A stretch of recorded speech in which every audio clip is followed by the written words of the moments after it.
Just over a year ago, I did a video on this. Well, in fact, I've done more than one video on this. I've done many videos on this, and I think I could continue doing videos on this camera. This is the Sony AX53. It's still a camera that's on sale. It's still a camera that's bought, I imagine, by many people, and with good reason. One of the videos I did at the time was the bad points of the AX53, and the kind of point of doing that video really was to lay out the bad points so that you would assume that all the other stuff is good, because there really is a lot of good on this camera. But I thought I'd just come back to it quickly a year on and just go and sort of cover. I haven't planned this video, as you can probably tell. I thought I'd just cover the stuff that still stands out to me as being great on this camera. Firstly is the stabilization. This has the Boss stabilization system. It's something that doesn't exist on a lot of other cameras because the optics in them become too big and can't have the Boss stabilization. At least I think that's the reason. But on this camera, it has the Boss stabilization. So if I open the front here,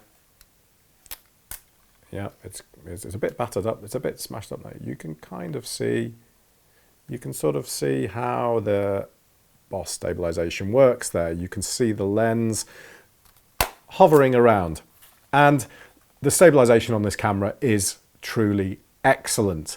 It's so good for handheld work, and yeah, it's just brilliant. The second point, I suppose, is the size. It's just, for the quality of the camera, it's incredibly portable. It's not as small as your kind of standard camcorder, I suppose. It's a little bit fatter. It's like a camcorder on steroids. It's just got a bit more chunk to it, but it fits in a pocket, fits in the top of a bag. It's really convenient size. The third thing is the zoom, the reach on this when you're using the full cut, when you're filming in 1080p. And on the whole, I always shoot in full HD on this camera. I don't use this as a 4K camera. I use this as a full HD camera because it's a superb full HD camera. It's a good 4K camera. It's okay, but it's a superb full HD camera. And when you use full HD, you get the extra level of zoom because of a clear image, I think they call it.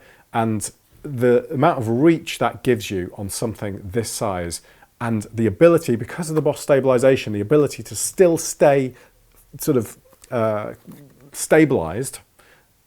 Yeah, that makes sense, doesn't it? To remain stabilized is just, I haven't seen a camera that can beat it at all.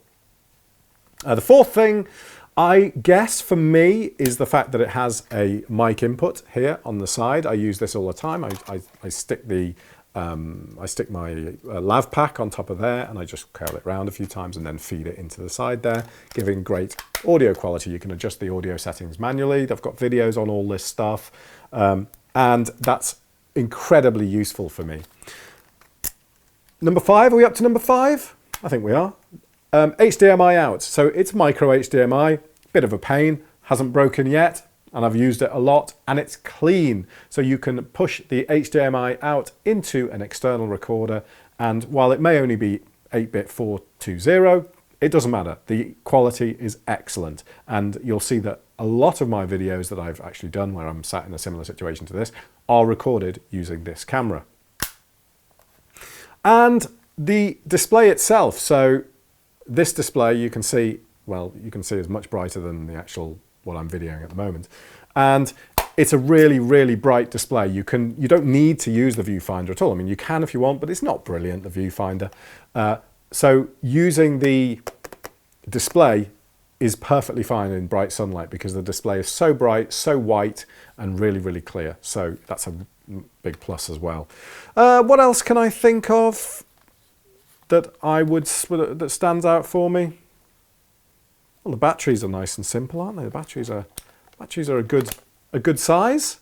Just quickly slip off the back like that. But no, I suppose they are the 5 main things that still stand out to me.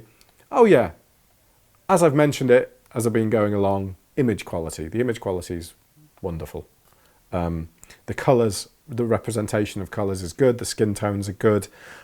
You really get, at 50 frames a second, 50 megabits, you really get some outstanding image quality from this thing. Now, the sensor isn't massive on this, so you're not going to start doing cinematic productions with this. And if you're worried about how you look when you're working with a client and having something small like this doesn't make you look pro, then I wouldn't worry too much about it, because when they see the results that you get from something like this, it's probably going to make it all worthwhile. And sometimes just being able to get in a vehicle with somebody to do an interview, or just being able to carry a camera and have it with you at all times, this is a perfect size. Great little camera, AX53, still use it all the time. It's getting a bit battered up now, but I love it.